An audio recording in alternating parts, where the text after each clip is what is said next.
तसेच आतमध्ये आल्यानंतर सोफा बॅक वॉल डिझाईन करायची होती, तर त्यांना एक छान असं वॉलपेपर वगैरे पेस्टिंग करायचा होता. मी ते पूर्णपणे बनवण्याचा प्रयत्न केलेला आहे. हे तुम्ही पाहू शकता. असं आम्ही मेहरबमध्ये डिझाईन केलेले आहे कर्व कटिंगमध्ये, आणि ह्याच्यामध्ये वॉलपेपर पेस्ट केलेला आहे. तर असा सुंदर असा लुक आलेला आहे. हे तुम्ही बॅकग्राऊंडला पाहू शकता.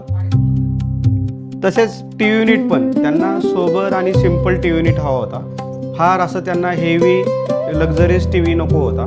तर त्यासाठी आम्ही ह्यामध्ये पण एक आर्च डिझाईन केलेली आहे, जे प्लायमध्ये बनवलेले आहे. आम्ही मोल्डिंग डिझाईन केलेलं आहे, आणि बॅक साईडला आम्ही वॉलपेपर पेस्ट केलेला आहे.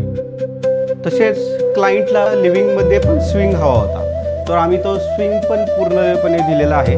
तुम्ही पाहू शकता स्विंग लावल्यानंतरही मागे पण डायनिंगसाठी पण जागा राहिलेली आहे, आणि सोफ्यासाठी पण जागा राहिलेली आहे. एकदम स्पेशियस घर झालेलं आहे. तर क्लायंटची ही पण रिक्वायरमेंट आम्ही फुलफिल केलेली आहे. मंदिरही ट्रेडिशनल हवं होतं, तर क्लायंटची रिक्वायरमेंट होती त्यांना लिव्हिंगमध्येच मंदिर बसवायचं होतं. तर तेही आपण पूर्णपणे प्रयत्न केला आहे लिव्हिंगमध्ये मंदिर बसवण्याचा. तर असं छान असं लुक आलेला आहे मंदिरचा. बॅक साईडला आपण एक छान असा वॉलपेपर पेस्ट केलेला आहे.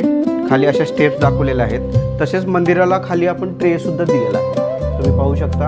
आणि खाली 2 ड्रॉवर दिलेत, जेणेकरून हे बसून पूजा करता येईल अशी प्रोव्हिजन ठेवलेलं आहे. म्हणून मंदिराची डेप्थ खाली आहे. तुम्ही पाहू शकता मंदिरच्या राईट साईडला एक रिकामी जागा राहत होती, तर आम्ही तिथे एक हॉल टेबल एक डिझाईन केलेला आहे, तुम्ही पाहू शकता. जेणेकरून इथेही साहित्य त्यांचे राहतील. स्टोरेज दिलेलं आहे, वरती ड्रॉवर दिलेले आहेत.